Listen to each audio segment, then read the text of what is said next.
World of Final Fantasy was a really big deal for me when it came out on the Vita. It was a new Final Fantasy game, got a handheld release, I was prepped to get the physical version in, I ordered the strategy guide, I was gonna go through the game and do this nice video review, until that is I realized that Square Enix blocked PlayStation TV support for the Vita version of the game. So to bring you a video review, I had to wait until this week. But hey, the Switch version is here and you can finally play the game on the TV and on the go at the same time.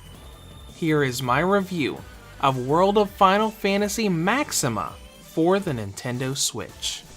This story revolves around two twin siblings who have no idea about their past. One day they're visited by a strange woman who calls herself God, informing them that they are actually mirage hunters from a magical land full of monsters and tiny people called Lillykins.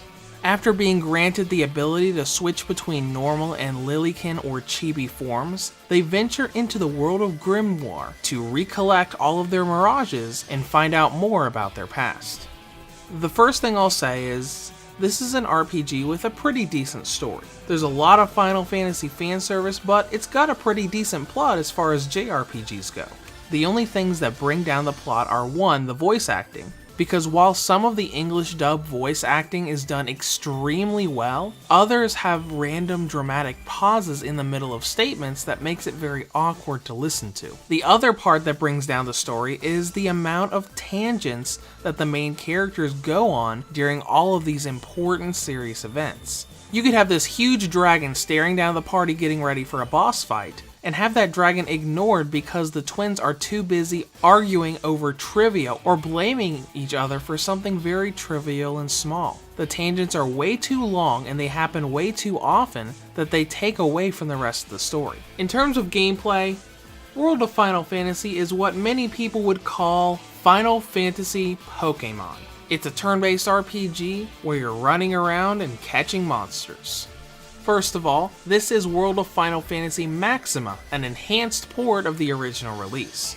As such, it's got most of the DLC from the original built in, plus new content in the form of new mirages, bosses, story chapters, and side quests. The only DLC item from the original release that I could not find here was the Sora Champion DLC. As far as I can tell, it's not in Maxima.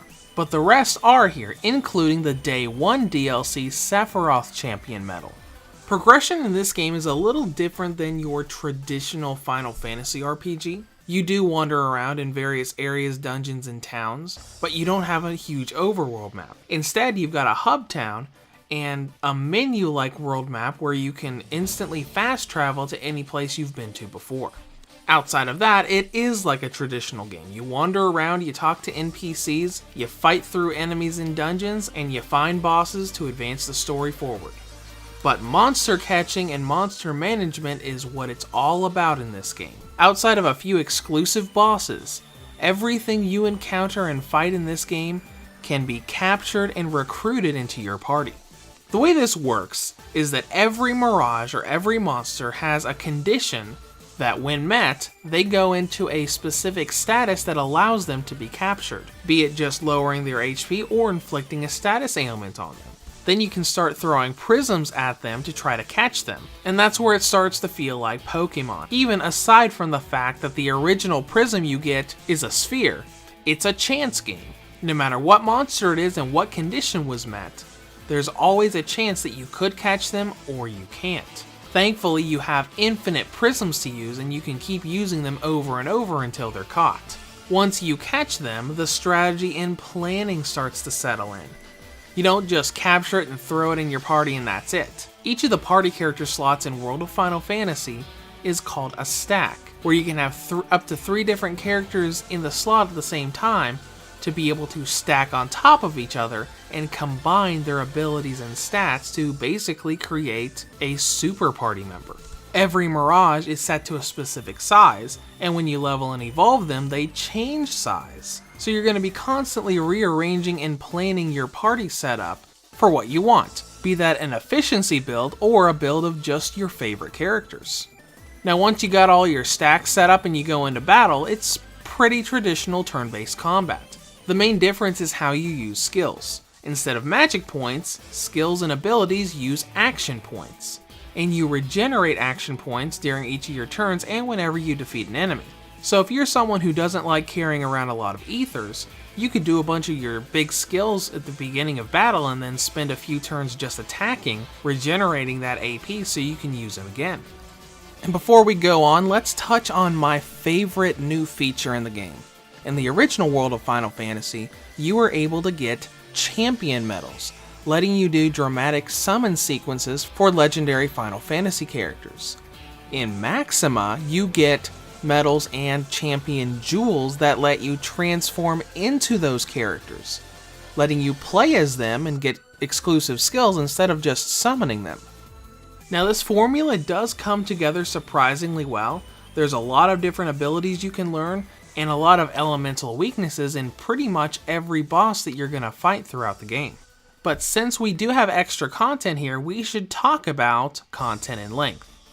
The original world of Final Fantasy on the Vita took me around 43 hours to get through the main story and the true ending, whereas Maxima on the Switch took me a little over 30 hours to complete. Considering that I still haven't done a fair chunk of the extra content, and the fact that I already knew the game inside and out from when I played on the Vita, I'd wager newcomers won't be spending any less than 35 to 40 hours on this game. Now let's talk presentation. I have some praise to give Square Enix on how this game looks and feels in docked mode, but I also have some questions. When you've got this game docked, it looks beautiful. The graphics of this game look just like they did on the PlayStation 4 for the original release. The only difference being that whenever a new screen pops up, you have a temporary blurring effect as the transition comes in. Now in handheld mode, there is a blurring effect, but it's not temporary. Granted, in handheld mode it looks a lot better than the Vita version did, but there's still a slight blurring effect that is always there. And performance also suffers a little bit in handheld mode. In docked mode, I never saw a single frame drop. In handheld mode, I saw quite a few choppy frame drops every time I went into combat. But these are all more minor things, at least compared to the other thing that this game does on the Switch. When Maxima is running, the Switch's operating system significantly lags, stutters, and freezes. Screenshots have a delay, and almost every time I go back to the home menu of the Switch's operating system to do anything that isn't closing the game, my Switch will lag and completely freeze up. I've had to manually restart the Switch several times just trying to check my screenshots while this game is running. So when you got this game running, be careful when you try to multitask. Now let's dive into battery life, which is pretty decent. World of Final Fantasy Maxima has a battery range of 2 hours and 58 minutes on high settings, up to 3 hours and 47 minutes on low settings. I really like that more and more 3D games are coming out in this 3 to 4 hour range. With how hard it kept pushing the Switch's operating system, I was expecting really low battery times. Now, in conclusion, World of Final Fantasy Maxima is an adorable chibi fan service title for Final Fantasy fans that like monster capturing. Now the story does get a bit off track pretty often, and we've got a very strange and odd assortment of technical problems here. But the game looks absolutely gorgeous when you've got it on a TV, and despite that technical hiccups in handheld mode, it still looks and plays better than its Vita counterpart. Reviews to Go rates World of Final Fantasy Maxima for the Nintendo Switch a 7 out of 10. If you have any comments or questions, feel free to leave them below, or head to the website at reviewstogo.com. Hey there guys, I hope you enjoyed the review. Just want to remind everyone that if my Patreon campaign reaches at least $100 per month, I will remove any and all advertisements and monetization from this channel. That's at patreon.com/reviewstogo. Thanks again for watching. Have a great day.